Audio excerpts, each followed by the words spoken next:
Crypto currency trading പഠിക്കാം രണ്ടാമത്തെ ക്ലാസ്സിലേക്ക് സ്വാഗതം. നമ്മൾ കഴിഞ്ഞ ക്ലാസ്സിൽ നമ്മൾ പഠിച്ചൊരു കാര്യം എന്ന് വെച്ചാൽ നമ്മളൊരു മാർക്കറ്റിന്റെ സ്വഭാവ രീതിയാണ് നമ്മൾ പറഞ്ഞത്. അതായത് മാർക്കറ്റ് എന്ന് പറഞ്ഞു കഴിഞ്ഞാൽ ഒന്നാമത് വരുന്നത് ബുൾ മാർക്കറ്റ്, രണ്ടാമത് വരുന്നത് bear market. Okay, bull and bear. Okay, അതായത് മാർക്കറ്റ് ബുൾ എന്ന് പറഞ്ഞാൽ മുകളിലേക്കും മാർക്കറ്റ് ബിയർ എന്ന് പറഞ്ഞാൽ താഴേക്കും. ഈ രണ്ട് സ്വഭാവ രീതികളാണ് മാർക്കറ്റിനെ സംബന്ധിച്ച് വരുന്നത്. അപ്പം ഈ രണ്ട് സ്വഭാവ രീതിയിൽ ഇപ്പോൾ ക്രിപ്റ്റോയിനെ സംബന്ധിച്ച് നമ്മൾക്ക് എന്തൊക്കെ കാര്യങ്ങൾ ചെയ്യാൻ പറ്റും? ക്രിപ്റ്റോയിൽ നമുക്ക് ചെയ്യാൻ പറ്റുന്ന കാര്യങ്ങൾ, ഒന്ന് ട്രേഡിംഗ് എന്ന് പറയുന്ന കാര്യങ്ങൾ ചെയ്യാൻ പറ്റും.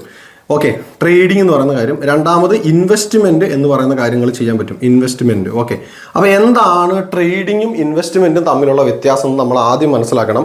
ട്രേഡിംഗ് എന്ന് പറഞ്ഞു കഴിഞ്ഞാൽ നമ്മൾ ഇന്നൊരു അസറ്റ് മേടിക്കുന്നു. ഓക്കെ, ഫോർ എക്സാമ്പിൾ പറയുകയാണെങ്കിൽ ഞാൻ ഇന്ന് ബിറ്റ്കോയിൻ്റെ പ്രൈസ് എന്ന് പറഞ്ഞാൽ $50,000 ആണെന്ന് വിചാരിക്കുക. ഓക്കെ, ഞാൻ എന്ത് ചെയ്യണം? ഈ $50,000 BTC ബൈ ചെയ്യുന്നു. ഓക്കെ, ഞാൻ എന്ത് ചെയ്യുന്നു? 51,000 ആകുമ്പം സെല്ല് ചെയ്യുന്നു. ഇന്ന് തന്നെ സെല്ല് ചെയ്യുന്നു. അപ്പം 24 hours ഞാൻ ഇങ്ങനെ സെല്ല് ചെയ്യുന്ന ട്രേഡിംഗ് രീതിനെയാണ് നമ്മൾ ഇൻട്രാഡേ എന്ന് പറയുക. ഓക്കെ, ഞാൻ ഇന്ന് ഈ ബിറ്റ്കോയിൻ മേടിക്കുന്നു, ഞാൻ എന്ത് ചെയ്യുന്നു? 1 വീക്കിനുള്ളിൽ സെല്ല് ചെയ്യുന്നു. ഇതിന് നമുക്ക് എന്ത് പറയാം? സ്വിംഗ് ട്രേഡിംഗ് എന്ന് പറയാം. ഓക്കെ, ഞാൻ ഈ സാധനം മേടിക്കുന്നു, ഇന്ന് മേടിക്കുന്നു, ഞാൻ 1 മന്തിനുള്ളിൽ സെല്ല് ചെയ്യുന്നു. ഇതിനെ നമുക്ക് എന്ത് പറയാം? പൊസിഷണൽ ട്രേഡിംഗ് എന്ന് വേണമെങ്കിൽ പറയാം. ഓക്കെ, ഇനി ഞാൻ ഇന്ന് ബിറ്റ്കോയിൻ മേടിക്കുന്നു, 5 or 6 കൊല്ലം കഴിഞ്ഞിട്ട് എന്ത് ചെയ്യുന്നു?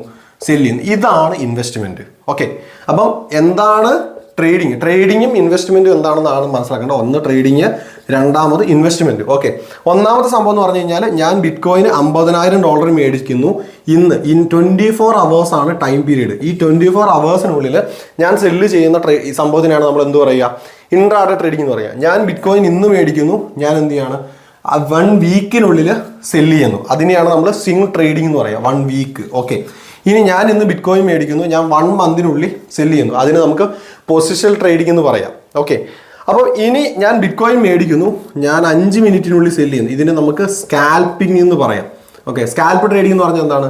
1 മിനിറ്റും 5 മിനിറ്റിനുള്ളിൽ ട്രേഡ് ചെയ്ത് മാറുന്ന രീതിനെയാണ് സ്കാൽപ്പിംഗ് എന്ന് പറയുക. ഇൻട്രാഡേ എന്ന് പറഞ്ഞാൽ 24 hours ട്രേഡ് ചെയ്ത് മാറുന്ന രീതിനെ ഇൻട്രാഡേ എന്ന് പറയാം. നമുക്ക് അതേപോലെ തന്നെ സ്വിംഗ് ട്രേഡ് എന്ന് പറഞ്ഞാൽ 1 വീക്കിനുള്ളിൽ ചെയ്യുന്നതിന്, അതേപോലെ തന്നെ 1 month, 2 month, 3 monthനുള്ളിൽ ചെയ്യുന്നതിന് പൊസിഷണൽ ട്രേഡിംഗ് എന്ന് പറയാം. പക്ഷെ നമ്മളിവിടെ ഇൻവെസ്റ്റ്മെൻറ്റ് ചെയ്യുന്ന സമയത്ത് എന്ത് ചെയ്യണം?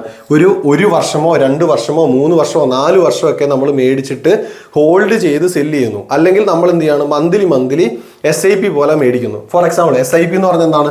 Systematic investment plan. ഞാൻ ഇന്ന് 10,000 രൂപയ്ക്ക് ഈ മാസം മേടിക്കുന്നു, വിൽക്കുന്നില്ല. അടുത്ത മാസം ഞാൻ 15,000 രൂപയ്ക്ക് മേടിക്കുന്നു, വിൽക്കുന്നില്ല. അത് കഴിഞ്ഞ് ഞാൻ 20,000 രൂപയ്ക്ക് മേടിക്കുന്നു, വിൽക്കുന്നില്ല. ഇത് ഞാൻ 1 year, 2 year, 3 year കഴിഞ്ഞ് സെല്ല് ചെയ്യുന്നുള്ളൂ. അപ്പോൾ ഇങ്ങനെ ചെയ്യുന്ന രീതിനെയാണ് നമ്മൾ ഇൻവെസ്റ്റ്മെൻറ്റ് എന്ന് പറയുക. ഓക്കെ, അപ്പോൾ ഇൻവെസ്റ്റ്മെൻറ്റും ട്രേഡിങ്ങും രണ്ടാണ്, 2 മെത്തേഡാണ് ഇവിടെ വരുന്നത്. അപ്പോൾ ഇൻവെസ്റ്റ്മെൻറ്റ് എന്താണ്, ട്രേഡിംഗ് എന്താണെന്ന് എല്ലാവർക്കും മനസ്സിലായിട്ടെന്ന് വിചാരിക്കുന്നു. ഓക്കെ, അതേപോലെ തന്നെ നമ്മൾ പറഞ്ഞു ബുൾ മാർക്കറ്റും ബിയർ മാർക്കറ്റ് എന്ന് പറഞ്ഞു. ബുൾ മാർക്കറ്റ് എന്ന് പറഞ്ഞാൽ എന്താണ്? ഒരു അണ്ടർലൈങ് അസറ്റിന്റെ പ്രൈസ് മുകളിലേക്ക് പോകുന്ന അവസ്ഥേനെയാണ് നമ്മൾ ബുൾ മാർക്കറ്റ് അല്ലെങ്കിൽ അപ്പ് ആവുക എന്ന് പറയുക. ഓക്കെ, ബുള്ളിഷ് ആവുക എന്ന് പറയുക. ഇനി ബിയർ മാർക്കറ്റ് എന്ന് പറഞ്ഞാലോ, ഒരു സാധനത്തിന്റെ പ്രൈസ് താഴേക്ക് വരുന്നതിനെയാണ് നമ്മൾ ബിയർ മാർക്കറ്റ് എന്ന് പറയുക. ഇനി നമ്മൾ മനസ്സിലാക്കേണ്ട കാര്യങ്ങൾ എന്തൊക്കെയാണെന്ന് ചോദിച്ചു കഴിഞ്ഞാൽ, ഇപ്പോൾ ഇത്രയും കാര്യങ്ങൾ നിങ്ങൾ എല്ലാവരും നോട്ട് ചെയ്ത് മനസ്സിലാക്കിയിട്ടുണ്ടാവുമെന്ന് വിചാരിക്കുന്നു. ഓക്കെ, ഇതിൽ എന്തെങ്കിലും നിങ്ങൾക്ക് ഡൗട്ട് കാര്യങ്ങളുണ്ടെങ്കിൽ ജസ്റ്റ് എന്ത് ചെയ്യാം? കമൻ്റ് ആയിട്ട് നിങ്ങൾ രേഖപ്പെടുത്തുക. ഓക്കെ, ഇനി അടുത്തൊരു കാര്യം എന്ന് പറഞ്ഞാൽ, നമുക്ക് ട്രേഡിങ് ചെയ്യണമെങ്കിൽ എന്തൊക്കെ കാര്യങ്ങളാണ് ക്രിപ്റ്റോയിൽ നമുക്ക് വേണ്ട കാര്യങ്ങൾ? ഒന്നാമത് നമുക്ക് വേണ്ട കാര്യങ്ങളാണ് എക്സ്ചേഞ്ച്.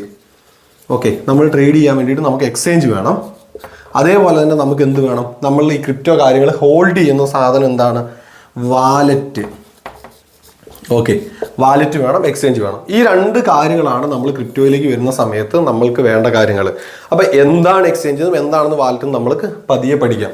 ഇനി അതേപോലെ തന്നെ ഞാൻ പറഞ്ഞു, ലോകത്ത് 20,000-ൽ പരം ക്രിപ്റ്റോ കറൻസികളുണ്ട്. ഈ ക്രിപ്റ്റോ കറൻസികളെ പല രീതിയിലായിട്ട് തരംതിരിക്കാറുണ്ട്. ഒന്നാമത് ഇപ്പം നമുക്ക് എടുക്കുകയാണെങ്കിൽ ബിറ്റ്കോയിൻ എന്ന് പറയാം. ഓക്കെ, ബിറ്റ്കോയിൻ ഇങ്ങനെയുള്ള മെയിൻ നെറ്റ് കോയിൻസ് എന്ന് വേണമെങ്കിൽ നമുക്ക് ഇതിനെ പറയാനായിട്ട് വരും. മെയിൻ നെറ്റ് കോയിൻസ്, അതായത് സ്വന്തം ബ്ലോക്ക് ചെയിനിൽ പ്രവർത്തിക്കുന്ന ക്രിപ്റ്റോ കറൻസികളെയാണ് കോയിൻ എന്ന് വിളിക്കുക. അല്ലെങ്കിൽ നമ്മൾ ഇതിനെ ടോക്കൺ എന്നാണ് പറയുക. അപ്പം ഒന്നാമത് വരുന്നത് കോയിൻ എന്ന് പറയും. Okay, coin. രണ്ടാമത് വരുന്നത് ടോക്കൺ. ഓക്കെ, അപ്പോൾ എന്താണ് കോയിനും ടോക്കണും തമ്മിലുള്ള വ്യത്യാസം? അതാണ് നമ്മൾ അടുത്ത പഠിക്കാൻ പോകുന്ന ഒരു കാര്യം.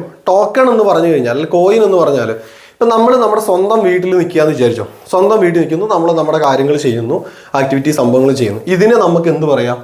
കോയിൻ എന്ന് പറയാം. അതായത് സ്വന്തം ഓൺ ബ്ലോക്ക് ചെയിനിൽ വർക്ക് ചെയ്യുന്ന ക്രിപ്റ്റോ കറൻസികളെയാണ് കോയിൻ എന്ന് പറയുക. ഫോർ എക്സാമ്പിൾ പറയുകയാണെങ്കിൽ BNB എന്ന് പറയുന്നത് ബിനാൻസ് എന്ന് പറയുന്ന ഒരു എക്സ്ചേഞ്ചിന്റെ കോയിനാണ് BNB. അതേപോലെ തന്നെ ഇപ്പോൾ ട്രോൺ TRX, ഓക്കെ, TRX എന്ന് പറയുന്നത് ട്രോൺ എന്ന് പറയുന്ന ഒരു കോയിനാണ്. ഇനി അതേപോലെ തന്നെ അടുത്ത കോയിൻ എടുക്കുകയാണെങ്കിൽ എതേറിയം. ഓക്കെ, ഇങ്ങനെ എതേറിയം, BNB, TRX ഇതൊക്കെ എന്താണ് ഈ പറയുന്ന രീതിയിലുള്ള നമ്മളുടെ കോയിൻസുകളാണ്. ഇതൊക്കെ എന്താണ് കോയിനുകൾ. കാരണം ഇതിനൊക്കെ സ്വന്തമായിട്ട് വീടുണ്ട്, അല്ലെങ്കിൽ സ്വന്തമായിട്ട് നമ്മൾ വീട് നിൽക്കുന്ന പറയുന്ന പോലെ ഉണ്ട്. ഇനി അതല്ല, മറ്റൊരാളുടെ വീട്ടിൽ പോയി അല്ലെങ്കിൽ മറ്റൊരു ഫ്ലാറ്റിൽ പോയി വാടകയ്ക്ക് നിൽക്കുന്നത്, അങ്ങനെ നിൽക്കുന്ന ആളുകളെ നമുക്ക് വേണമെങ്കിൽ ടോക്കൺ എന്ന് പറയാം, അല്ലെങ്കിൽ അങ്ങനെ ഒരു രീതിയിലാണ് പറയുക. അതായത് ഈ BNB അല്ലെങ്കിൽ എതേറിയത്തിന് ഇങ്ങനെയുള്ള കോയിനുകളുടെ നെറ്റ്വർക്കാണ് ഇവർ യൂസ് ചെയ്യുന്നത്. അതേ കോയിൻ്റെ നെറ്റ്വർക്ക് യൂസ് ചെയ്തുകൊണ്ട് പ്രവർത്തിക്കുന്ന കോയിൻസുകളെയാണ് നമ്മൾ ടോക്കൺ എന്ന് പറയുക. ഇപ്പോൾ നമ്മൾ നോക്കുകയാണെങ്കിൽ പെപ്പെ എന്ന് പറയുന്ന കോയിനുണ്ട്. അതേപോലെ തന്നെ ഒരുപാട് കോയിൻസ് ഉണ്ട്. ഇപ്പോൾ വിൻ എന്ന് പറയുന്ന കോയിനുണ്ട്, വിൻ എന്ന് പറയുന്ന കോയിൻ TRXന്റെ നെറ്റ്വർക്കാണ് യൂസ് ചെയ്യുന്നത്. അപ്പോൾ ഇതുപോലെ മറ്റ് നെറ്റ്വർക്ക്, ഇപ്പോൾ ഷിബ് എന്ന് പറയുന്ന കോയിനുണ്ട്. അപ്പോൾ ഷിബിന് തന്നെ പല നെറ്റ്വർക്കുണ്ട്. എതേറിയം നെറ്റ്വർക്കിലുണ്ട്, അതേപോലെ തന്നെ മറ്റ് BNB നെറ്റ്വർക്കിലുണ്ട്. ഓക്കെ, ഇങ്ങനെയൊക്കെ വരുന്ന കോയിൻസുകളൊക്കെ എന്താണ്, മറ്റ് കോയിനുകളുടെ നെറ്റ്വർക്കാണ് യൂസ് ചെയ്യുന്നത്. അതിനെയാണ് നമ്മൾ ടോക്കൺസ് എന്ന് പറയുക. അപ്പോൾ ക്രിപ്റ്റോ കറൻസിന് രണ്ടായിട്ട് കാറ്റഗറൈസ് ചെയ്യാൻ പറ്റും. ഒന്ന് ടോക്കൺ എന്നും അതേപോലെ തന്നെ ഒന്ന് കോയിൻ എന്നും നമുക്ക് കാറ്റഗറൈസ് ചെയ്യാൻ പറ്റും. അതേപോലെ തന്നെ അൾട്ടർനേറ്റീവ് കറൻസികൾ എന്ന് നമ്മൾ പറയാറുണ്ട്. ബിറ്റ്കോയിൻ അല്ലെങ്കിൽ എതേറിയം പോലുള്ള മെയിൻ കോയിനുകളല്ലാതെ മറ്റ് ലോകത്ത് വരുന്ന എതേറിയത്തിന് നമ്മൾ അൾട്ടർനേറ്റീവ് കറൻസി എന്നാണ് പറയുക. ബിറ്റ്കോയിൻ അല്ലാതെ മറ്റ് വരുന്ന കറൻസികളെല്ലാം അൾട്ടർനേറ്റീവ് കറൻസികളായിട്ടാണ് നമ്മൾ തരംതിരിക്കുന്നത്. ഓക്കെ, അപ്പോൾ മെയിനായിട്ട് നമ്മൾ മനസ്സിലാക്കേണ്ട കോയിൻ എന്താണെന്നും ടോക്കൺ എന്താണെന്നും മെയിൻ നെറ്റ് കോയിൻസുകൾ എന്താണ്, ഇതെങ്ങനെയാണ് വർക്ക് ചെയ്യുന്നതൊക്കെയാണ് അടുത്ത ക്ലാസ്സിൽ നമ്മൾ പഠിക്കുന്നത്.